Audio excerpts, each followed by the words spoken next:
ఓం శాంతి. ఈరోజు మురళి డేట్ 25 ఫిబ్రవరి 2026. బాబా చెప్తున్నారు, మధురమైన పిల్లలు, మీరు బ్రాహ్మణుల నుండి దేవతలుగా అవుతారు.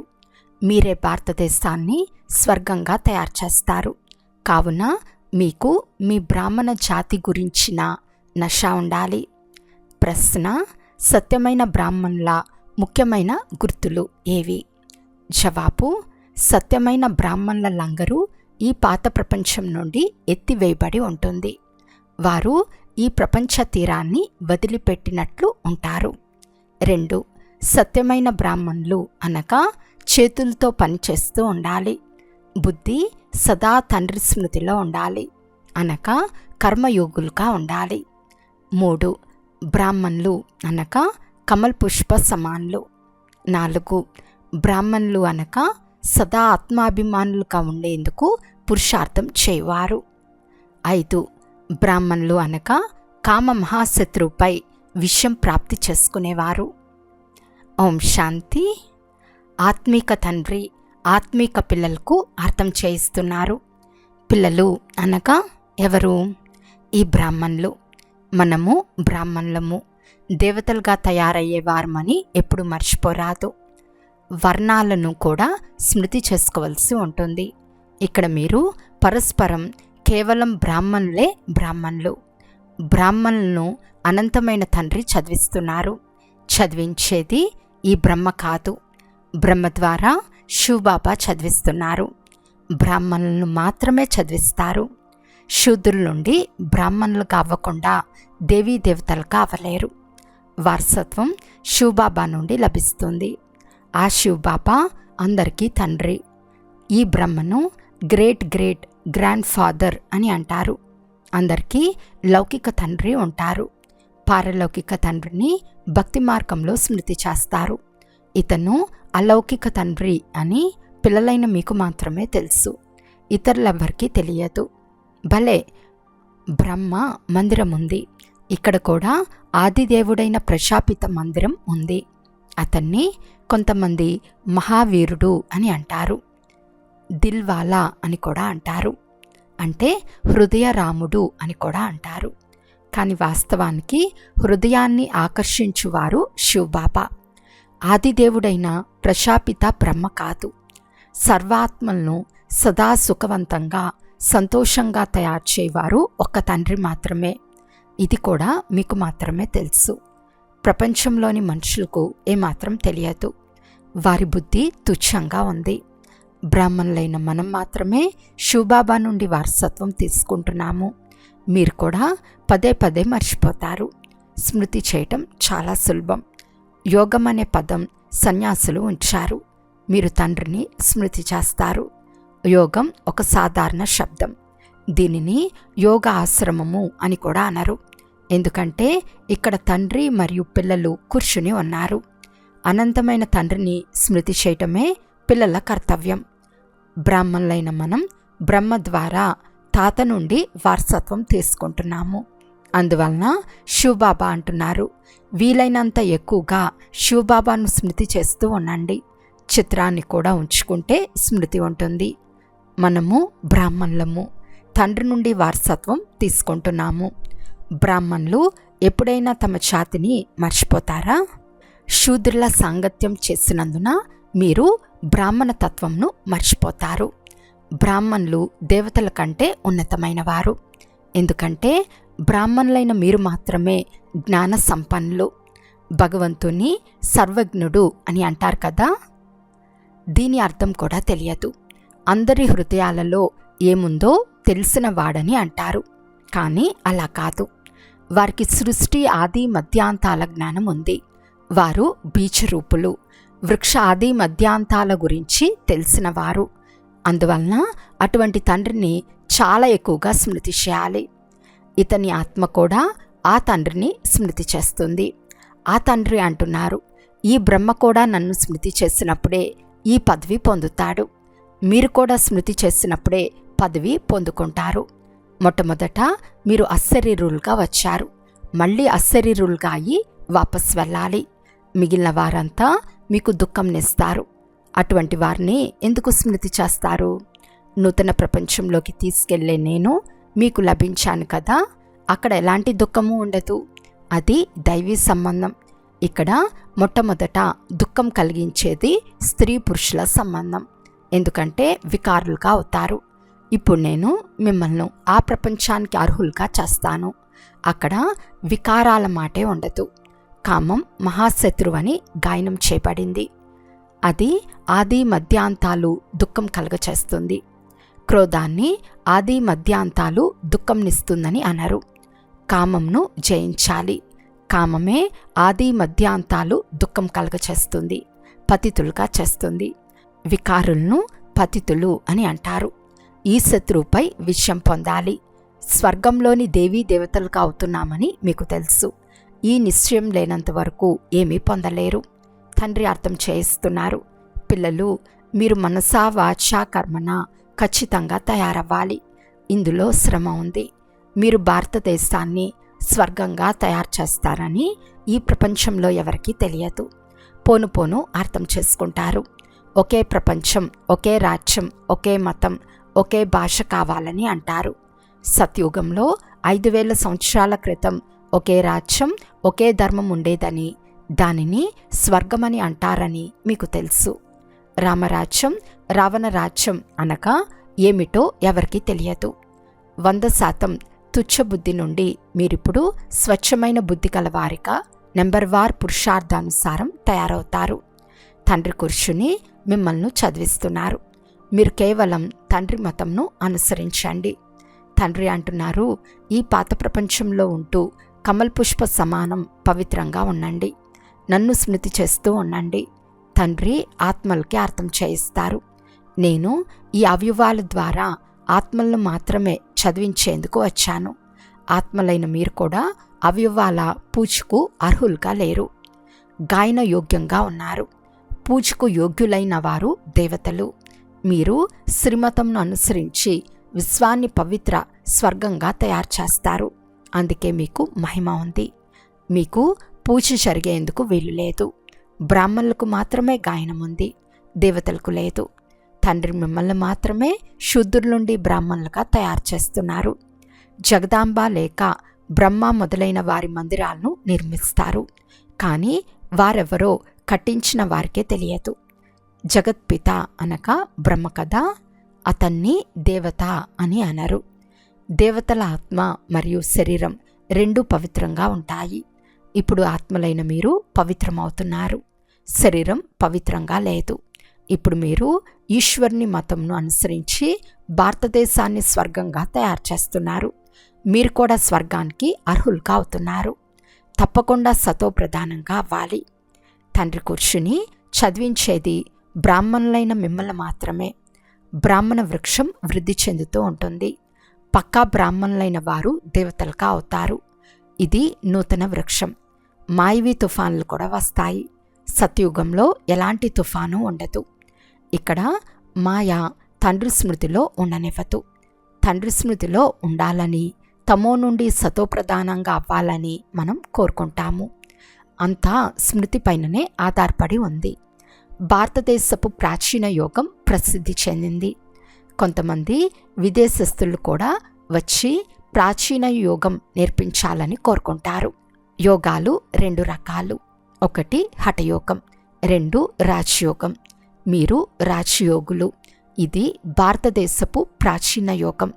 దీనిని తండ్రే నేర్పిస్తారు. తండ్రి చెప్తున్నారు, గీతలో నా పేరుకు బదులు కృష్ణుని పేరు వేస్తారు. తద్వారా ఎంతో తేడా వచ్చేసింది. శివ జయంతి జరుగుతూనే మీ వైకుంఠ జయంతి కూడా జరుగుతుంది. అందులో కృష్ణుని రాజ్యం ఉంటుంది. శివబాబా జయంతి జరిగితే గీతా జయంతి కూడా అవుతుందని మీకు తెలుసు.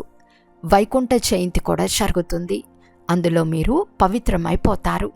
కల్పకృతం వలె స్థాపన చేస్తారు. ఇప్పుడు తండ్రి అంటున్నారు, నన్ను స్మృతి చేయండి. స్మృతి చేయకుంటే మాయ ఏదో ఒక వికర్మ చేయిస్తుంది. స్మృతి చేయకుంటే చంపదెబ్బలు తగులుతాయి. స్మృతి చేస్తే దెబ్బలు తినరు. మల్ల యుద్ధం జరుగుతుంది. మన శత్రువు మనుషుడు కాదని రావణుడని మీకు తెలుసు. తండ్రి అంటున్నారు, ఈ సమయంలో వివాహం చేసుకోవటం నాశనం చేసుకోవటమే అవుతుంది. ఒకరినొకరు పతితంగా చేసుకుంటారు. ఇప్పుడు పారలౌకిక తండ్రి ఆర్డినెన్స్ జారీ చేస్తున్నారు. పిల్లలు, ఈ కామం మహాశత్రువు, దీనిపై విషయం పొందండి. పవిత్రతా ప్రతిజ్ఞ చేయండి. ఎవరు పతితంగా అవ్వరాదు. ఈ వికారాల వలన మీరు జన్మాంతరాలుగా పతితమయ్యారు. అందుకే కామం మహాశత్రువు అని అంటారు. సాధు సత్పురుషులందరూ పతిత పావన రమ్మని అంటారు. సత్యుగంలో పతితులు ఎవ్వరూ ఉండరు. తండ్రి వచ్చి జ్ఞానం ద్వారా అందరికీ సద్గతిని ఇస్తారు. ఇప్పుడు అందరూ దుర్గతిలో ఉన్నారు. జ్ఞానమిచ్చువారే లేరు. జ్ఞానమిచ్చువారు ఒక్క జ్ఞానసాగర్డు మాత్రమే. జ్ఞానం ద్వారా పగలు వస్తుంది. పగలు రామునిది, రాత్రి రావణునిది. పిల్లలైన మీకు మాత్రమే ఈ పదాలకు యథార్థమైన అర్థం తెలుసు. పురుషార్థంలో బలహీనంగా ఉన్నారు. తండ్రి చాలా మంచి రీతిగా అర్థం చేయిస్తున్నారు. మీరు 84 జన్మలు పూర్తి చేశారు. ఇప్పుడు పవిత్రమై వాపస్ వెళ్ళాలి. మీకు శుద్ధమైన అహంకారం ఉండాలి. ఆత్మలైన మనం తండ్రి మతంను అనుసరించి ఈ భారతదేశాన్ని స్వర్గంగా చేస్తున్నాము. ఈ స్వర్గంలో మీరు మళ్ళీ రాజ్యం చేస్తారు. ఎంత శ్రమ చేస్తారో అంత మంచి పదవి పొందుతారు. రాజారాణిగా తయారవుతారో ప్రజలుగా తయారవుతారో మీ ఇష్టం. రాజారాణిగా ఎలా తయారవుతారో అది కూడా మీరు చూస్తున్నారు. తండ్రిని అనుసరించమనే గాయనం ఇప్పటి విషయమే, లౌకిక సంబంధాంది కాదు. ఈ తండ్రి సలహా ఇస్తున్నారు. నన్నొక్కరిని మాత్రమే స్మృతి చేస్తే వికర్మలు వినాశనమవుతాయి. ఇప్పుడు శ్రీమతంను అనుసరిస్తున్నాము అని మీకు తెలుసు. చాలామందికి సేవ చేస్తారు. పిల్లలు తండ్రి వద్దకు వచ్చినప్పుడు శివబాబా జ్ఞానంతో వారిని సంతోషపెడతారు. ఈ బ్రహ్మ కూడా నేర్చుకుంటున్నాడు కదా. నేను ఉదయమే వస్తానని శివబాబా అంటున్నారు. తప్పకుండా ఎవరైనా కలుసుకునేందుకు వస్తే ఇతను అర్థం చేయించడా? బాబా మీరు వచ్చి అర్థం చేయించండి, నేను అర్థం చేయించలేను అని అన్నాడు కదా. ఇవన్నీ చాలా గుప్తమైన విషయాలు. నేనైతే అందరికంటే మంచి రీతిగా అర్థం చేయిస్తాను. శివబాబాయే అర్థం చేయిస్తారు. ఈ బ్రహ్మ అర్థం చేయించరని మీరెందుకు అనుకుంటారు?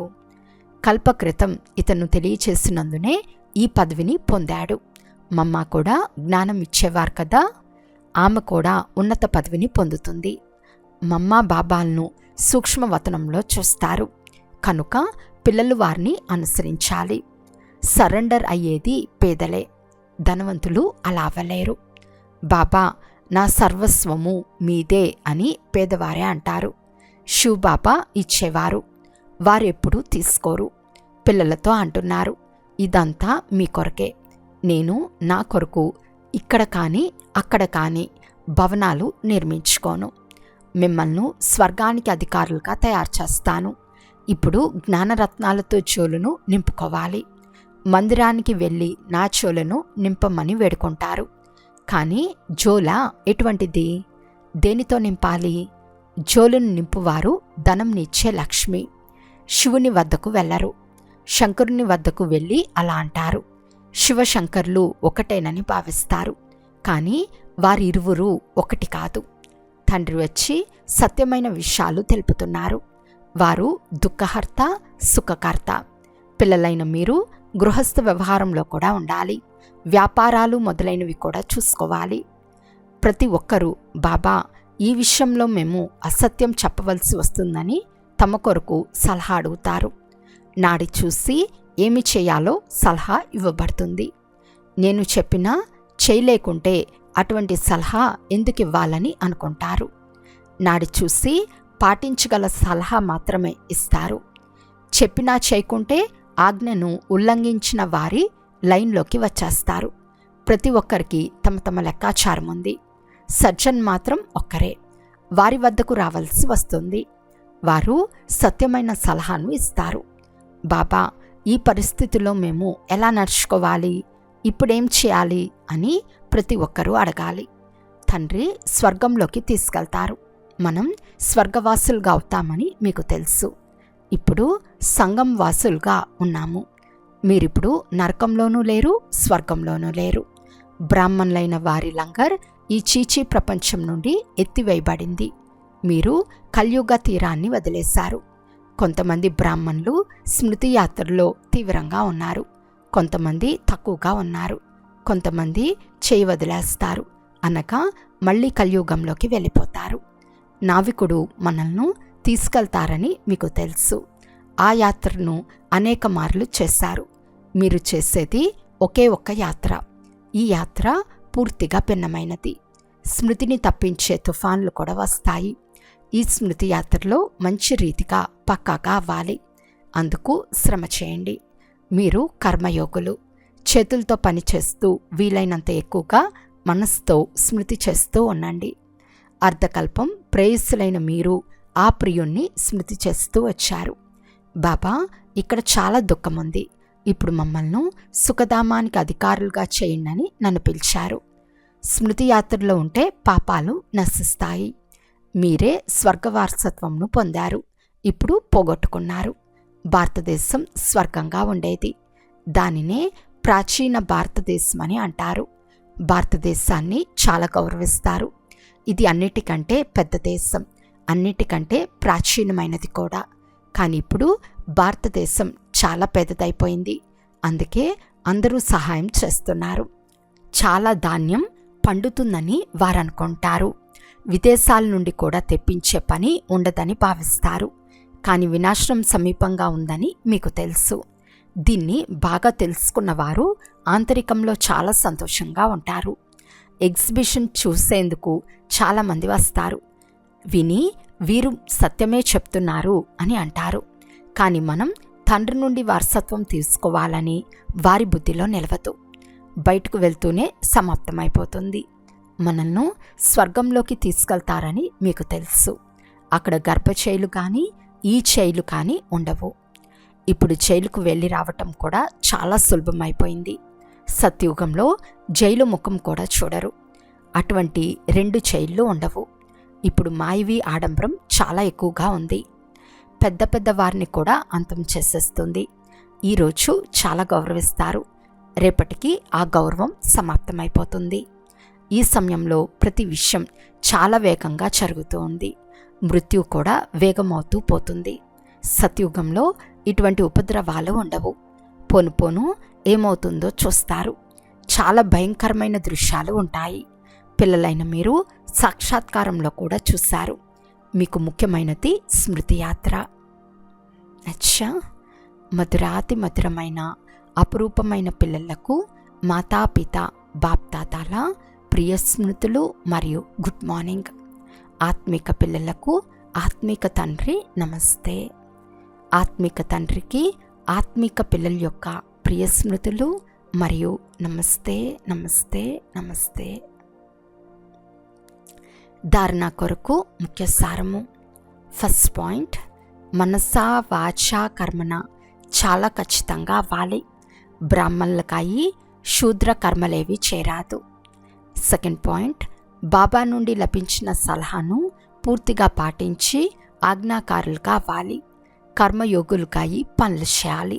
అందరి బుద్ధిరూపీ జోలను జ్ఞానరత్నాలతో నింపాలి. ఈరోజు వరదానము. డబల్ లైట్గా అయి కర్మాతీత అవస్థను అనుభవం చేసే కర్మయోగి భవ. ఎలాగైతే కర్మలోకి రావటం స్వాభావికం అయిపోయిందో అలా కర్మాతీతంగా అవ్వటం కూడా స్వాభావికం అయిపోవాలి. అందుకు డబల్ లైట్గా ఉండండి. డబల్ లైట్గా ఉండేందుకు కర్మ చేస్తూ స్వయాన్ని ట్రస్టీగా భావించండి మరియు ఆత్మిక స్థితిలో ఉండే అభ్యాసం చేయండి. ఈ 2 విషయాలపై అటెన్షన్ ఉంచటం ద్వారా సెకండ్లో కర్మాతీతంగా, సెకండ్లో కర్మయోగిగా అయిపోతారు. నిమిత్త మాత్రంగా కర్మ చేసేందుకు కర్మయోగిగా అవ్వండి. తర్వాత కర్మాతీత అవస్థను అనుభవం చేయండి. స్లోగన్: ఎవరి హృదయం విశాలంగా ఉంటుందో వారికి అసంభవ కార్యం కూడా సంభవమైపోతుంది. అవ్యక్త సూచన: ఏకత మరియు విశ్వాసం యొక్క విశేషత ద్వారా సఫలతా సంపన్నంగా అవ్వండి. మీలో ఏ విశేషతలు ఉన్నాయో వాటిని మీ ఎదురుగా ఉంచుకోండి, బలహీనతలను కాదు. అప్పుడు మీపై మీకు నమ్మకం ఉంటుంది. బలహీనత యొక్క విషయాన్ని గురించి ఎక్కువగా ఆలోచించకండి. అప్పుడు సదా సంతోషంగా ముందుకు వెళ్తూ ఉంటారు. ప్రాక్టికల్గా అనేక దేశాలు, అనేక భాషలు, అనేక రూపురంగులు ఉన్నాయి. కానీ అనేకతలో కూడా అందరి హృదయంలో ఏకత ఉంది కదా. ఎందుకంటే హృదయంలో ఒక్క తండ్రి ఉన్నాడు. ఒకే శ్రీమతంపై నడుస్తున్నారు. అనేక భాషల్లో ఉన్న మనసు యొక్క పాట, భాష ఒకటే. అచ్చా. ఓం శాంతి.